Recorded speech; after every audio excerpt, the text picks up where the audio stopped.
Hey everybody, this is Mindy Jensen with BiggerPockets.com, the world's largest real estate social networking site online.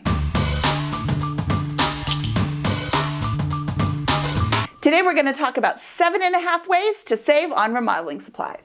Tip number 1, buy off the shelf. Custom supplies run exponentially more expensive than stuff that comes ready-made already on the shelf.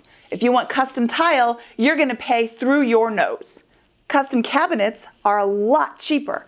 Now, some people make up the argument that a custom cabinet has a plywood box instead of a solid wood box.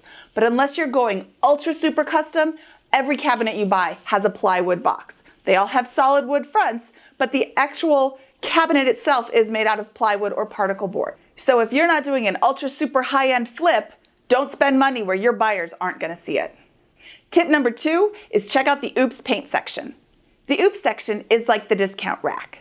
The paint is already tinted, but you can pick up several gallons, around $5 to $7 a gallon.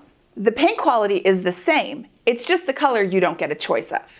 I keep an eye out for the same or similar paint colors. Anything in tan, I pick up. Keep in mind that you need to keep the same or close to the same finishes. A flat with a semi-gloss isn't going to mix well, but a semi-gloss and a satin should mix just fine. If you can't find enough of the color that you're looking for, remember, you can always have the paint department mix up another gallon of the exact same thing you've had. Saving money on 1 gallon is better than saving money on no gallons. Tip number 3, don't write off big bargain stores. Did you know Costco sells tile?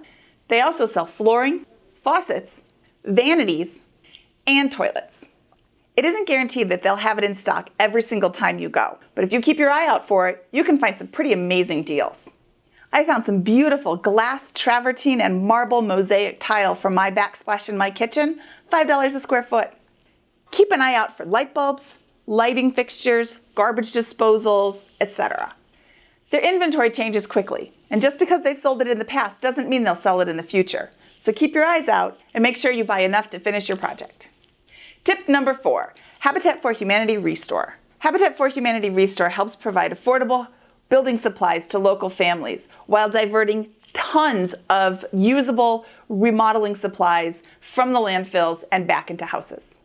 Some locations only sell building supplies, but other locations act like an actual thrift store. They have used furniture, home goods, tools, etc.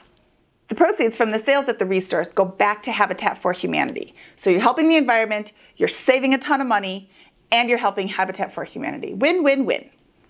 Tip number 5 is get suggestions from friends. I used to live in Chicago, and if you've ever watched TV in Chicago, you've seen an advertisement for Tile Outlet. The commercials are super cheesy, and honestly, I never felt like going to the store. But as I flipped houses in the Chicagoland area, I kept asking other house flipper friends where did they get their tile. Over and over again. Tile Outlet, Tile Outlet, Tile Outlet. I flipped 3 houses before I went into Tile Outlet, and I could have kicked myself when I got there. Wall to wall, beautiful tile. It's amazing. If you live in Chicago, you are so lucky you have this amazing store that you can go to. But based on their silly commercials, I never would have gone in there myself. So ask for advice and then go take it. Tip 6, spruce up the property with some inexpensive plants and some discount mulch. In the spring, plants are everywhere. Grocery stores, home improvement stores, landscaping companies. A few well-placed plants can make a huge improvement on an otherwise kind of drab front yard. My personal favorite is purple fountain grass. This is a gorgeous purpley colored grass with big seed heads on the top, the feathery grass that makes it look gorgeous. It is 3 feet wide and 3 feet tall when it gets full grown and takes almost no water.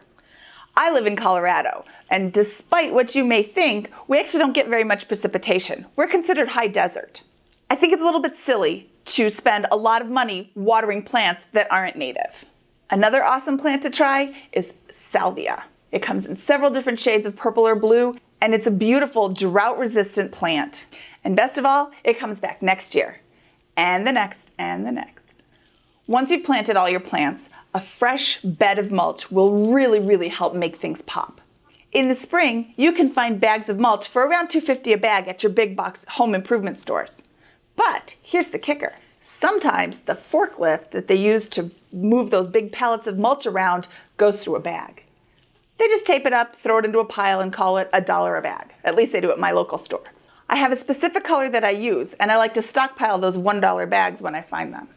Tip number 7 is repeat what works. I have a palette that I use. The same color cabinets, the same basic paint shades, the same basic tile. And I always put travertine tile on my floors in my flips. By using the same thing over and over and over again, I know that I can buy what I need and a little extra, and know that it's going to go to the next property. Because I use natural materials, it's expected that there's variations in the color, so it's not a big deal if I have a tile that's a little more yellow or a tile that's a little more brown. I also use the same cabinet knobs every single time. They're sold in lots of 10, but you never just need 10. You need 23 or 42. So I just have extras and I just use them on the next property. Flipping houses can be exceptionally profitable, but there's always the opportunity to go over budget. So save money where you can so you can spend it where you need to. For BiggerPockets, this is Mindy Jensen signing off.